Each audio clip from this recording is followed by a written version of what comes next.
Welcome back to another installment of the Game of Shadows. We are now on the second quarter of year 9 after the inauguration of the Chronolob. It is 1 year since the adventurers went to Marjura and the events that unfolded there, setting in motion, well, we'll find out soon enough. But now, let's go over what the various powers have done in the Game of Shadows this turn.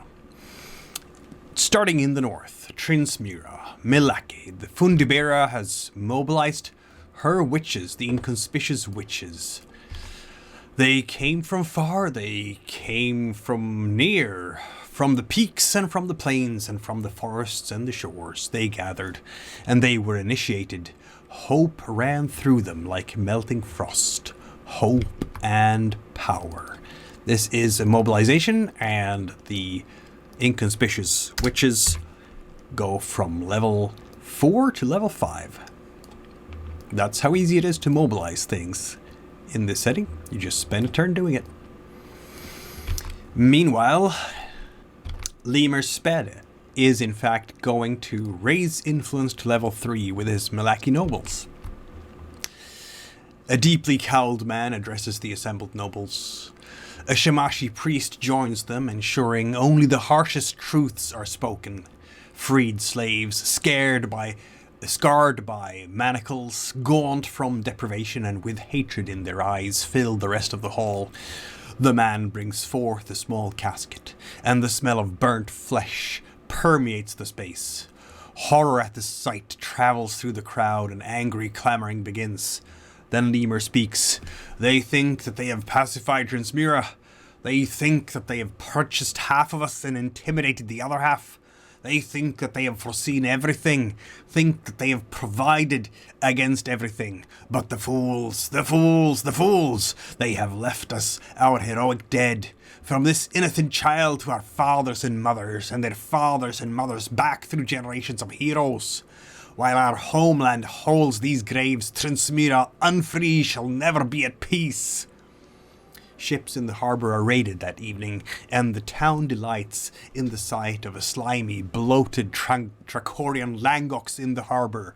Come morning, it's the Rakma Langok party.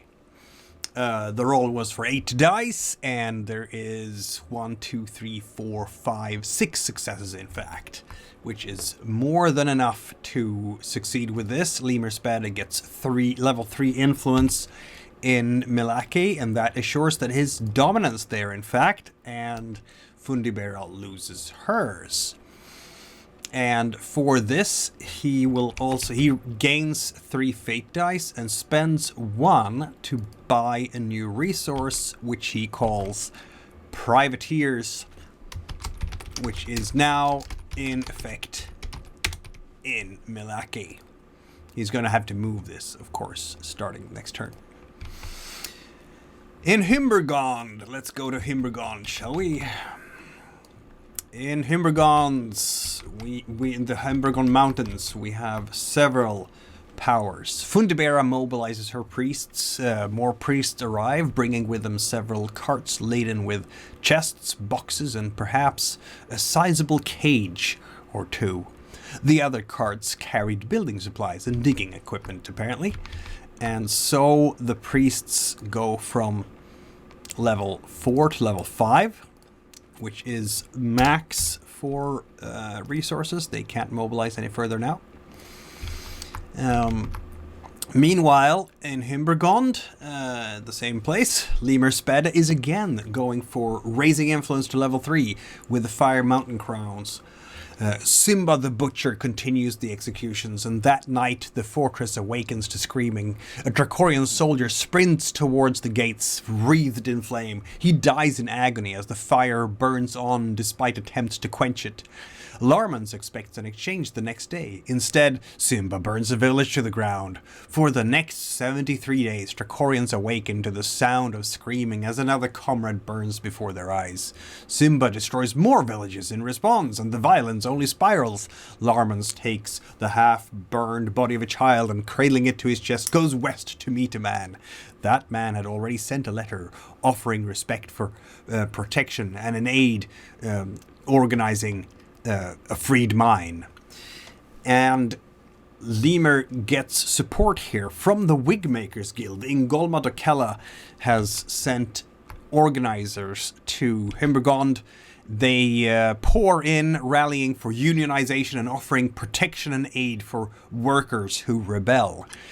8d6 to roll, and he rolls a 2, 2 6s, 3 3s, and a 4, which is just enough to get the job done. He needed 3 successes. So Lemur Spada goes to influence level 3 here as well. Fundibera, of course, thus loses her influence there. And again, he wins 3 fate dice. He chooses to spend one of those to buy a new resource, namely the Transmiran Republican Army. For short, the TRA level 1. It seems that the independence movement on Transmira is gaining a lot of traction. No pro-Dracorian factions have power in Transmira at the moment. We move on to Kark. I'm gonna move there. Here we have Fundibera. She mobilizes her guards. They looked newly outfitted, boasting fresh steel swords and tooled leather armor. Their fine cotton tabards, dyed sky blue, bore a blood-red insignia of the moon in waxen gibbous. And so the guards go from level 1 to level 2. There we go. Goskana da Skugre arrives with the actors, some actors from the Defaults Guild in this area. They stage several very funny plays. These plays are very different from the mummers and therefore very refreshing, and the most influential people of town attend. The actors socialize with them and learn many interesting things. Goskana da Skugre is raising influence to level 1. He has 3 dice and rolls a 3 and 2 4s, so it's a success. Goskana da Skugre thus gets 1 point of influence in this area. Let's see how that will play out in the future. And that concludes the situation in Transmira. There is no resource in Myxa, so no one can do anything there. We move on to Palamux then, starting in Nastrol. Folda's merchants tour the wine producing regions of Nastrol, tut-tutting about the shameful undervaluation of their goods. And would not a substantial business deal aid in its defense? Against the Cargomites, of course, but also anyone else who might not have the region's best interest at heart. Slowly but surely, investments funds make their way into the hands of those who can best utilize them, whether for winemaking or other things. And the merchants provide logistical support to various orders of martial monks who make Nastrol their home. For all the economy, of course, all for the economy, of course. Investment funds into the hands of those who can best utilize them. Sounds good on paper, but it's human to err. Some mentalists of Gerion Grotesques use their gifts to help those hands stay focused and to keep adversaries away. It's the least they could do, all for the economy. So here we have, I think it was 8 dice, and there is 1, 2, 3, 4, 5 successes rolled, and thus the influence here for Princess Folda goes from 1 to 3, no less. And she is going to use that, the new fate dice that she gained. First of all, the influence of Gerion Grotesque disappears, and she will use one of her fate dice to buy a new resource called Vintners. Vintners level 1. There we go. Next, in Fontrasilor. Fontrasilor. Again, Princess Folda, raising influence to level 3, again. As those familiar with Palamoxy tradition knew, the most important part of the marriage process came before the wedding. The soon-to-be newlyweds poured out the Kirum with their allies to celebrate the signing of the marriage contract. Observers noted that the princess now ate abstemiously, accepting no more food than politeness required. The signing of the contract also kicked off the wedding games. The 4 events, traditional rhino, polo, and Sisyphus races, along with creative flighting and puzzle boxes for the less athletically inclined, came with potentially life-changing prizes. A fat purse to be sure, but the winners would also have a place at the head table during the wedding reception. Meanwhile, Folda's courtiers worked various parlors and drawing rooms, as well as the better sort of the city's famed dens of iniquity. By now, the local nobility had heard of Gerion Grotescu's speech in Zidisbar, blaming them for the sad state of Palamoxy affairs. Once, they'd have made him pay, but the warlord was too powerful now. This, Lady Berthany argued, had a lot to do with her mistress. It was only once he'd become engaged to the princess that he'd risen to such prominence, after all.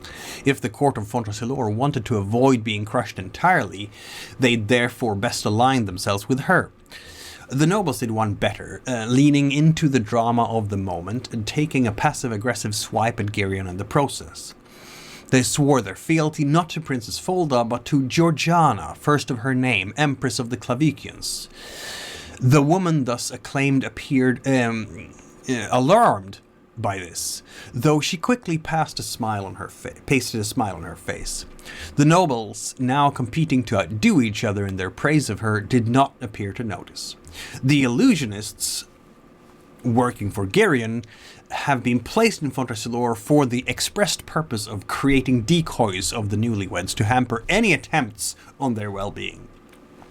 So this is, I think it's 9 dice or even 10, but this time the raise influence doesn't work. There's only 2 successes there out of the 3 needed.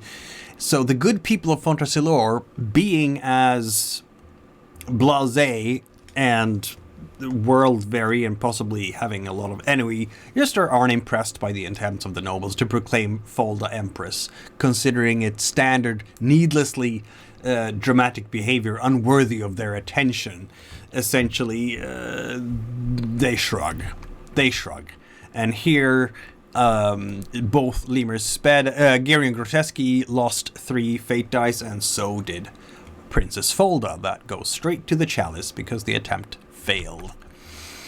Meanwhile, the Trinsmere Highlanders under Lemur Spede mobilized to level 5. These Highlanders eagerly joined the revelry before the wedding. Their exuberant celebrations only last a few weeks until the word of Trinsmere events reached their ears, chief among them the death of the burned child. Their sudden rage needs an outlet, and since the empire slaughters non-combatants, Bayanashtar fight fire with fire. Gangs of Highlanders roam the streets of Fontrasilor looking for imperial blood. By the time heads cool, many blades have had a taste, and many more hearts yearn for the chance. It's getting intense between the various islands. And so the Trinsmere Highlanders are now level 5. We don't move to Moscoria because there are no resources there that can do anything. So that, the spice level 1. Apparently we didn't do anything with them this turn. That's okay. We go to Lasimos then. There we go, some Lasimosian shenanigans gonna happen. And the scholars, here we go again. It is Princess Folda with her scholars who are going to raise influence to level 1.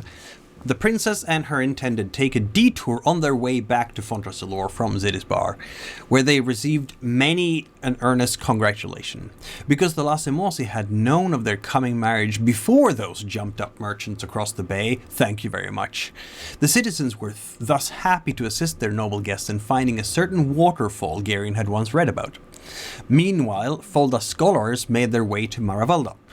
There they negotiated new endowment for the ancient academy their mistress had found so charming, and potentially some new exhibits too.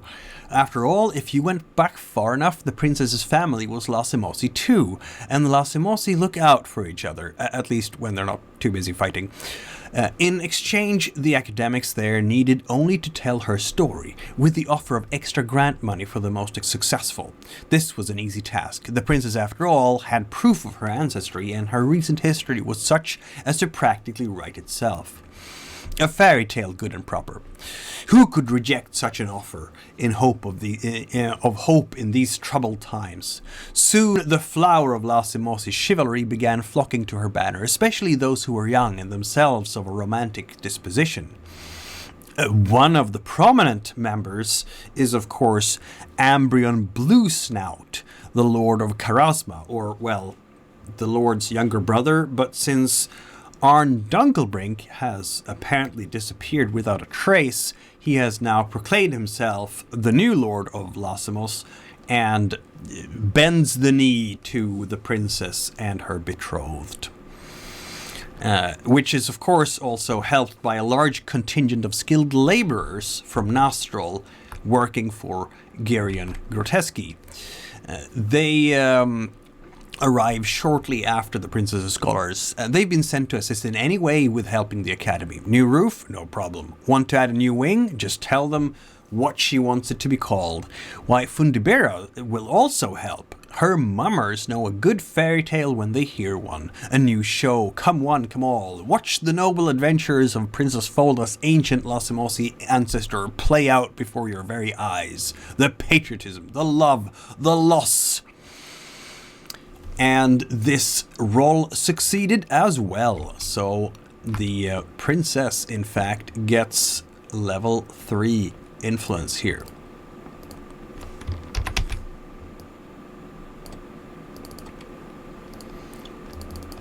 And she will use that influence to get herself a new resource. She buys a new resource for 1 fate die. Lassimosi Knights, level 1.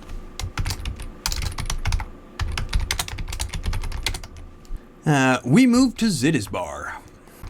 Here, the trade captains have come into port, their holds heavy with Paratornian goods, many of which the citizens have become used to having readily available. With the recent declarations, however, it has become more and more difficult to acquire. This is a true blessing for the black markets to stock things that they had not thought they would need to so soon. Rovendo Alicella's contacts help in this attempt for Clenora da Spinalunga to raise influence from 0 to 3. They aid in finding the right connections for the most advantageous deals and trade agreement renewals. What use does a freedom fighter have for marble? With a face like that, you know he is no true patron of the arts that the local stone cries out for. However, the loyalists under Garion Groteski do what they can to sabotage this effort. It's a small thing, like making graffiti on anything with an imperial flag, writing free Palamux over it. And the roll is 5 dice, and only 2 successes are produced. So the attempt fails, and Clenora and Rovendo lose the fate die they bet on this attempt. And Garion retains his level 3 in Zidisbar. And so we move to Paratorna, Illiboria to be precise, in the north.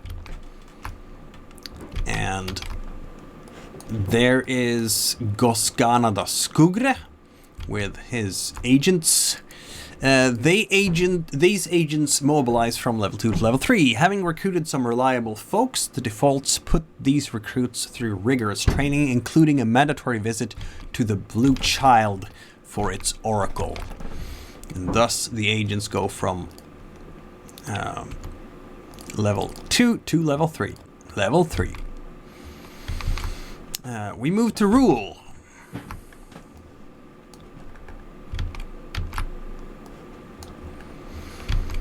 Here, the alchemists move to make the local power holders, marshfolk merchants and mayors, addicted to the substances only the defaults can provide.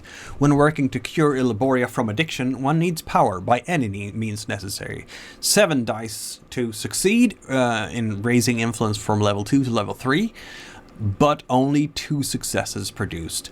3 2s, a 4, actually 4 2s, a 1 and a 4. So it fails. The locals are forewarned and avoid ingesting the substances, and Goskana da Skugre loses 4 fate dice to the chalice. In Paraltro, other things are happening.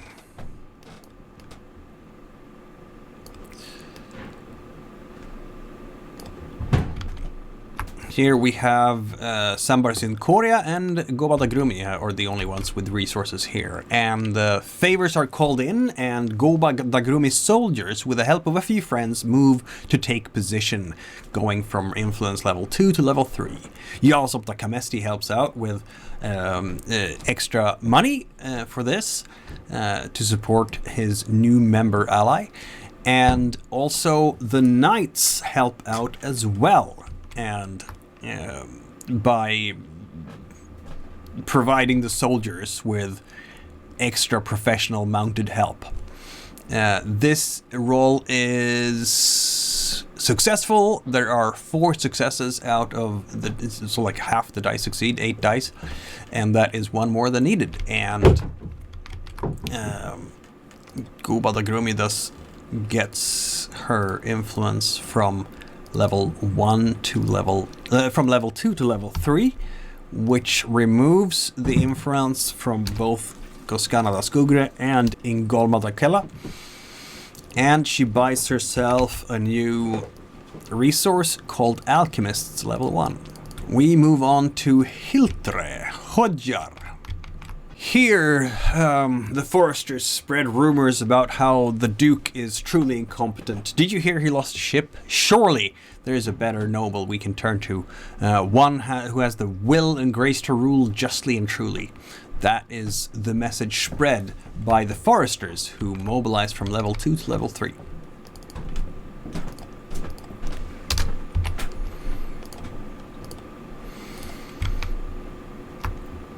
And we move on to Trisilva,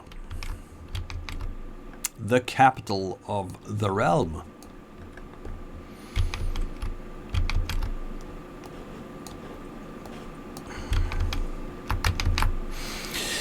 Here, the enforcers of Ingolma Dokella mobilize from level 3 to level 4.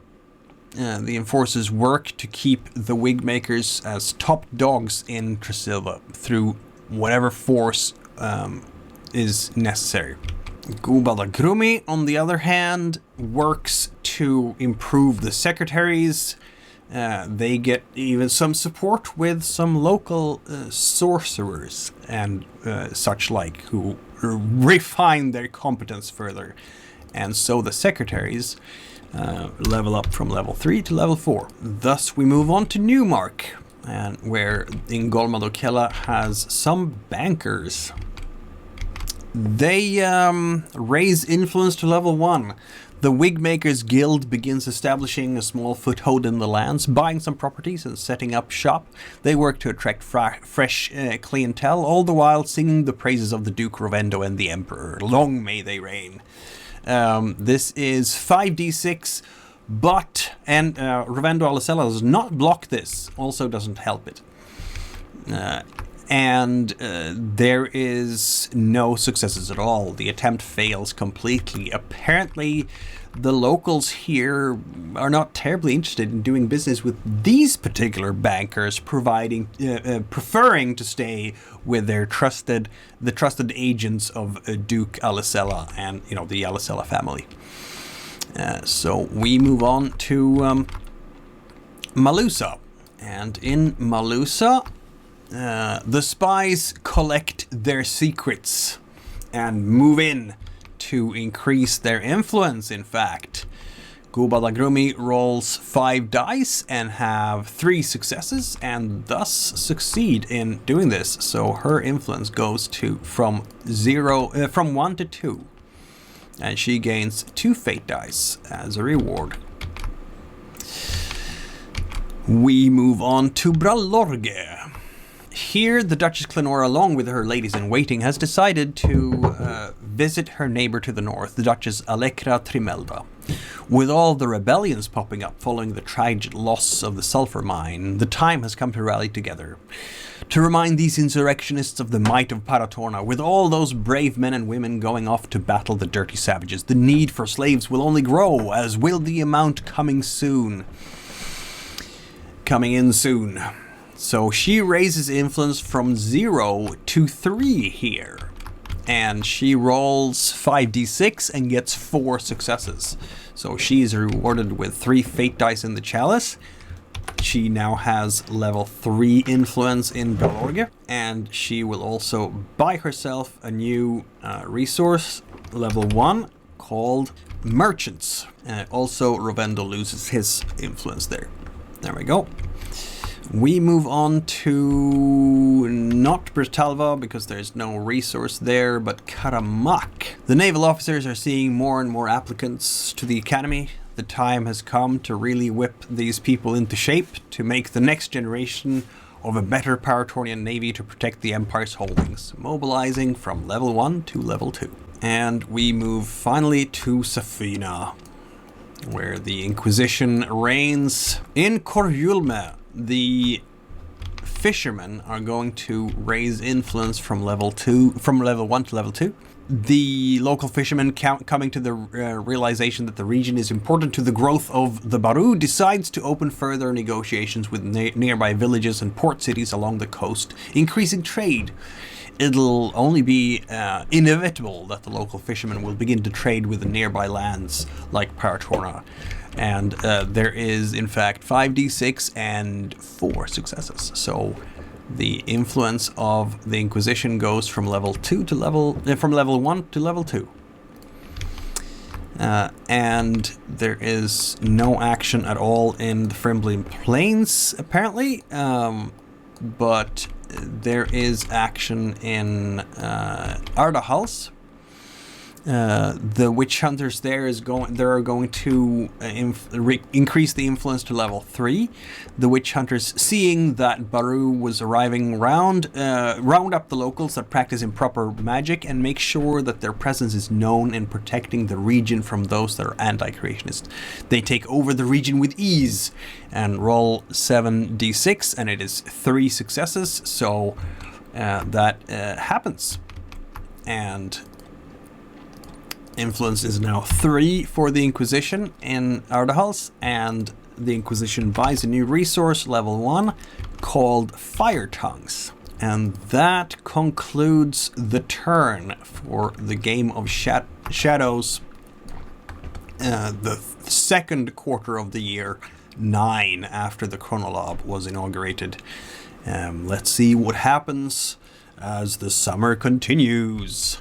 I am sure it will all be peaceful. No, it won't. No, it won't. And so, thank you for listening.